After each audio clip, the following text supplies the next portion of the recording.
Bonjour à tous ceux qui m'ont déjà entendu et vu, et à tous ceux qui me découvrent. J'ai fait cette vidéo pour m'adresser à vous dans une période trouble, où la révolte du peuple couve et n'attend qu'une étincelle pour s'enflammer. La réforme des retraites est un premier tison qui voit s'affronter au pouvoir un peuple inquiet, méprisé, et monter un autoritarisme non seulement liberticide, mais dénué de toute perspective de progrès économique, social, civilisationnel, dans un contexte de manipulation de la peur. La peur est partout, partout où l'élite souhaite qu'elle soit, et cache les peurs réelles que le pouvoir va infliger à un peuple qu'il veut soumis. La peur est dans le catastrophisme des maladies, où la vaccination permet de perdurer dans une soumission imposée et de tuer ou handicaper par ses effets secondaires. Mais la vérité de l'arnaque et de l'homicide éclate de jour en jour. L'inefficacité du traitement génétique est reconnue par de plus en plus de pays. Les stocks de doses s'accumulent dans les entrepôts. L'OMS rétrograde la pandémie au niveau d'une simple grippe. Et le Parlement européen se voit désormais dans l'obligation de préparer un texte sur l'indemnisation des victimes du vaccin, tant les cas de décès et d'atteintes graves sur la santé ne cessent de remonter vers lui. Une seule certitude se fait jour, la pandémie a servi à la soumission du peuple par la peur et à la ponction de notre argent, à compter en dizaines de milliards d'euros, au profit des laboratoires pharmaceutiques producteurs des doses injectées. La peur climatique, entretenue sans que la réalité de février 2023 confirme les prévisions catastrophiques attribuées au GIEC. La montée linéaire actuelle des températures globales depuis 1978 ne justifie pas la prévision de l'atteinte du plus 1,5 degré centigrade en 2024, mais plutôt en 2057, soit dans 24 ans. Pire, la température globale Terre plus océan de mars 2014 à février 2023 n'augmente plus et reste voisine de plus 0,9 degrés centigrades depuis 1880, alors que la teneur en carbone ne cesse d'augmenter. Où est alors l'urgence climatique et le lien de causalité entre carbone et température? De plus, on vient de découvrir que toutes les planètes du système solaire se sont réchauffées, comme la Terre, sans que l'on puisse l'expliquer pour l'instant. Une seule certitude, les prévisions climatiques servent à entretenir la peur alors que l'état de la science climatique ne permet pas pour l'instant de faire des prévisions crédibles. Plus la réalité objective amène des preuves que le catastrophisme n'est pas corroboré par les mesures de température globale, plus la propagande de la peur s'amplifie dans les médias mainstream. Cette peur entretenue permet de programmer des plans climatiques à base d'énergie renouvelable et de taxes carbone, ouvrant les perspectives d'échange de droits de pollution carbone et de marchés lucratifs d'éoliennes et de panneaux solaires. Elle permet ainsi le prélèvement de plusieurs centaines de milliards sur les peuples au profit final des grandes sociétés industrielles.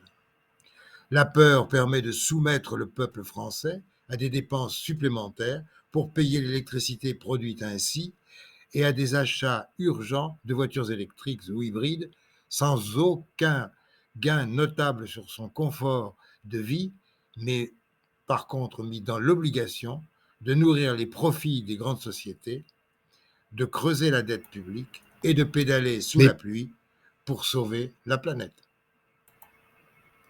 La peur de la guerre est aussi soigneusement orchestrée, avec un matraquage à base de russophobie pour masquer notre alignement servile sur les États-Unis et les dépenses engendrées dans un pays pour lequel nous n'avons signé aucun traité d'assistance, mais soi-disant au nom de la démocratie.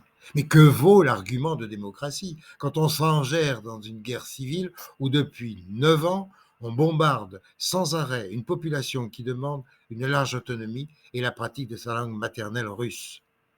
Nos canons César tirent sur leurs immeubles, leurs marchés, leurs hôpitaux et leurs écoles. Qui parle de cette population dont une partie importante vit depuis dans les caves, souvent sans eau courante, voire sans électricité et sans gaz, et qui a déjà payé un tribut de 14 000 morts pour survivre? Où sont les droits de l'homme? La peur, la soumission au diktat du pouvoir et la restriction des libertés de communiquer, de se déplacer, de se réunir sont le sort actuel et futur du peuple français et des peuples européens, voire occidentaux. Car ainsi on masque le remplacement progressif de la population française et la conquête de territoires livrés à la mafia à partir de l'immigration et de la fertilité supérieure des nouveaux arrivants, le recul des zones de sécurité qui en découlent, l'abandon d'une politique familiale, la désertification de nos campagnes, le déclin de notre agriculture, la fuite ou la faillite de nos industries, la déculturation de notre pays, la détérioration de notre système éducatif et de notre système de santé, le doublement de notre dette publique en 6 ans, etc., etc. On n'en finit plus de lister les signes de déclassement de la France qui va vers un navire vécu en Grèce au mieux et même vers une libanisation possible. 3 millions de Français n'ont plus assez d'argent pour se payer du savon et les actes humanitaires privés n'arrivent péniblement qu'à délivrer du savon recyclé à 20 000 d'entre eux. C'est ça la France d'aujourd'hui, à qui Macron avait promis en 2017 de ne plus avoir de SDF dans la rue en 2022. Où en est-on aujourd'hui? Mais pourquoi ne peut-on pas sortir du toboggan de la peur qui nous entraîne malgré nous vers la servitude, la pauvreté, l'insécurité physique et sanitaire et la déculturation? Qui nous y pousse? Vers où allons-nous? Alors, je vais vous raconter un rêve prémonitoire qui va vous faire réfléchir sur l'affrontement de deux mondes dans une partie d'échecs de haute intensité où chacun cherche l'échec et mat de l'adversaire avec le risque du pat qui signifie, dans ce cas, destruction réciproque. Rêve ou cauchemar? Pendant des milliers d'années, la Terre a été notre maison, mais deviendra bientôt notre prison. Une élite criminelle composée de banquiers puissants et de propriétaires de grandes entreprises gouverne le monde de l'ombre et ils sont à un pas de réaliser leurs rêves les plus sombres. Premièrement, créer un gouvernement mondial dominé par une élite oligarchique. Deuxièmement, établir une monnaie électronique mondiale afin de diviser le monde en deux sortes de personnes, maîtres et esclaves. Troisièmement, implanter une puce dans chaque personne avec ses informations biométriques, ses données personnelles et la monnaie électronique qu'elle possède afin d'obtenir le contrôle absolu de la population. Quatrièmement, réduire la population pour la contrôler plus facilement et mieux gérer les ressources naturelles. L'élite est sur le point de réaliser le rêve le plus fou de tous les grands criminels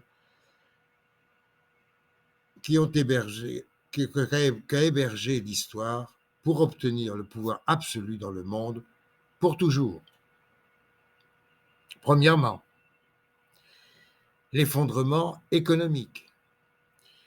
L'élite créera une grande crise financière internationale qui cumulera dans un effondrement économique. Puis, beaucoup de gens perdront leur emploi et leurs économies en Europe et aux États-Unis. Après la multiplication des protestations, l'élite créera de faux groupes anti-système. Cela provoquera des épisodes de chaos afin que la population revendique l'établissement d'un ordre et d'une autorité forts. L'évolution de l'effondrement en Europe et aux États-Unis suivra des chemins différents. En Europe, l'élite génère l'idée qu'un pays seul ne peut pas surmonter la crise. Un gouvernement européen centralisé est né. Et les souverainetés nationales réduites au minimum. Les fonctions publiques de l'État sont privatisées, les grandes entreprises se sont transformées en États, la classe politique est discréditée, certains politiciens et banquiers se sont inculpés, puis tout cela n'est qu'une ruse. L'élite promeut des dirigeants manipulés qui ont émergé des manifestants pour canaliser les protestations et fournir une illusion de régénération démocratique et d'espoir. Le gouvernement européen est occupé par des technocrates qui remplacent les vieux politiciens inefficaces et corrompus. Un État européen apparemment démocratique est créé, mais gouverné par une élite intouchable aux États-Unis. La crise provoque de graves émeutes, des groupes armés luttent contre le gouvernement, beaucoup d'entre eux manipulés par l'élite. Il y a des crimes et des victimes innocentes. Le gouvernement fédéral établit l'état d'urgence et la loi martiale pour reprendre le contrôle. Les camps de la FMA commencent à fonctionner. Des dissidents et des manifestants sont emprisonnés, accusés de terrorisme et d'activités antipatriotiques. Arrestations et répression massives au nom de la sécurité, police fasciste avec des étoiles et des rayures.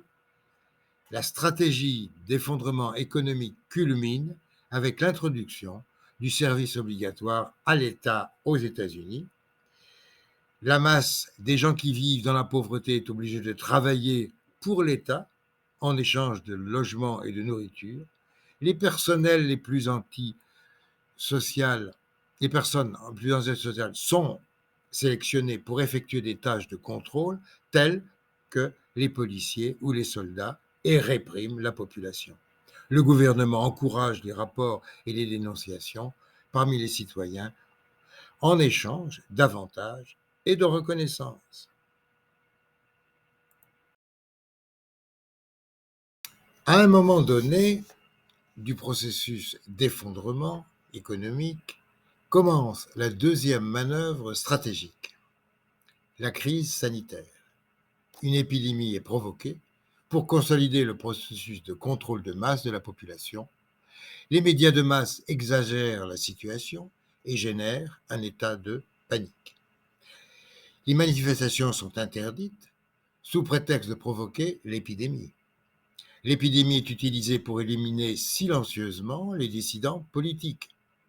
Avec l'avancée de l'épidémie, les autorités établissent que la seule façon de contrôler cela est de mettre en place une puce pour surveiller chaque citoyen et détecter rapidement les nouvelles épidémies.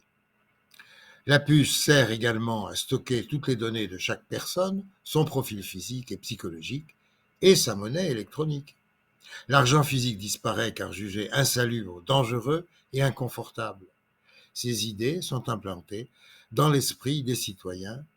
Puce égale argent, puce égale médicament, aucune puce égale mort. Internet et le système de cloud computing seront la base de contrôle de masse. Toutes les informations sont sauvegardées dans des serveurs distants hors du contrôle du citoyen pour atteindre la domination absolue du web. L'union d'Internet et de puces devient Big Brother. Troisième manœuvre stratégique, la guerre. Première phase, les guerres régionales. Pendant l'effondrement économique et la mise en œuvre de mesures de contrôle de la population, les guerres régionales se sont développées le long du Moyen-Orient, Afrique et Amérique latine. Ces conflits peuvent commencer après une autre attaque sous faux drapeau. la chute de marché boursier et être le déclencheur final de l'effondrement économique ou même du début de l'épidémie, s'il s'agit d'une attaque biologique. Dans cette phase, les grandes puissances ne tombent pas dans un conflit direct entre elles, dans le style de la guerre au Vietnam, en Corée et en Afghanistan. Deuxième phase, la Troisième Guerre mondiale, après plusieurs années de guerre régionale et une fois obtenu le contrôle total de la population. La Grande Guerre éclate entre les puissances. De grandes masses de population recrutées par la force sont envoyées dans une guerre chaotique et dévastatrice. Les tactiques d'armes nucléaires, chimiques, biologiques et climatiques sont utilisées dans plusieurs grandes villes pour éliminer une partie de la population mondiale. Troisième phase, la paix. La guerre se termine lorsque des leaders charismatiques contrôlés par l'élite apparaissent comme des sauveurs spirituels du monde et signent une paix basée sur l'unité de toutes les nations sous un seul gouvernement mondial. Toutes les nations survivantes, épuisées et soumises, ont accepté l'établissement ultime d'un gouvernement mondial unique, contrôlé par une élite intouchable et semi-divine.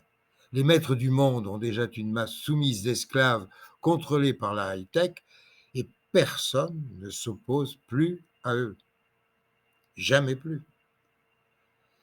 La durée totale de ce processus peut aller entre 10 et 30 ans. Notre monde est au bord de l'esclavage et de la destruction. Un groupe d'élite de psychopathes nous gouverne sans aucun respect de la vie humaine et ont à leur service une armée de sans-cœur et d'hommes de main corrompus, capables de tout pour maintenir leur statut. Allons-nous permettre à ces bâtards de nous éliminer ou allons-nous lutter pour notre survie ? Si nous voulons arrêter leur plan, nous devons établir immédiatement 4 objectifs. Premièrement, convaincre les forces de sécurité de protéger les gens et de ne pas obéir à l'élite. Deuxièmement, attaquer et discréditer les médias de masse responsables de la diffusion du mensonge et des mensonges de l'élite. Troisièmement, poursuivre et punir sévèrement la classe politique qui a servi ces criminels. Tous devront craindre le peuple pour toujours. Quatrièmement, empêcher l'utilisation de la puce, c'est le point clé. Que pouvez-vous faire sur le plan personnel ?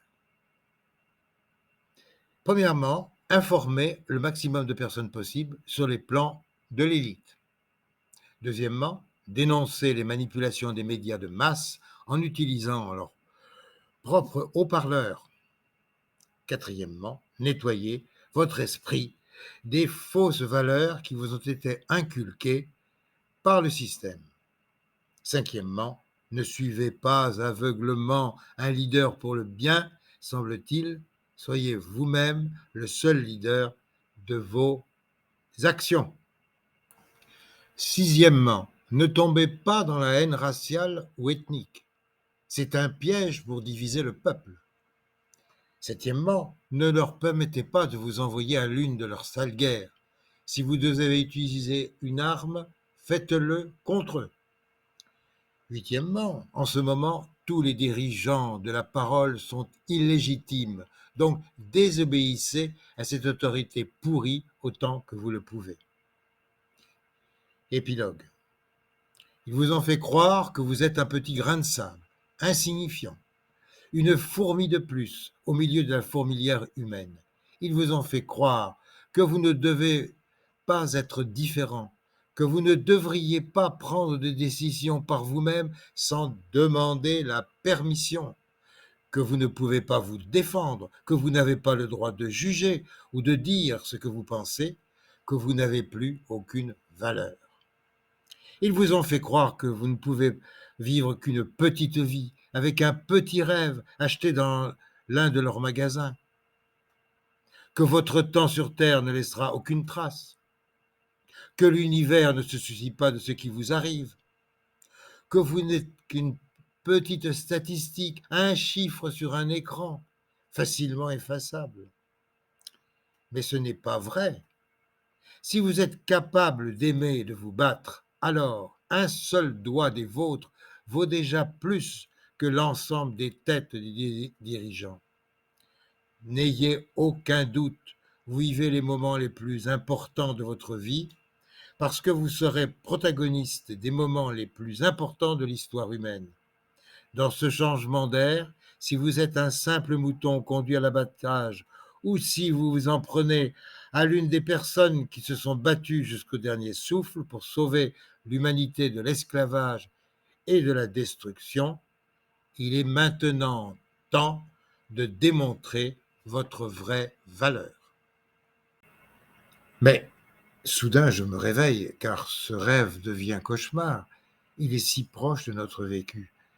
Dans un calendrier un peu brouillé mais exhaustif, on a l'impression de rentrer dans un processus inexorable. À part la guerre mondiale, tout s'appuie déjà sur du vécu, dans le désordre certes, mais on retrouve la pandémie, le climat, la guerre en Ukraine, et l'UE aux mains des États-Unis et des puissances financières. Alors je dois vous l'avouer, ce n'est pas mon rêve, même si c'est un cauchemar, c'est une publication anglo-saxonne sous-titrée dont j'ai effectué une traduction aussi fidèle que possible et écrite par un auteur masqué, particulièrement bien informé, puisqu'elle est datée de 2010. Incroyable, mais vrai. La réalité dépassera-t-elle la fiction? N'en prend-elle pas le chemin? Si vous aussi vous le pensez, eh bien, bougeons-nous.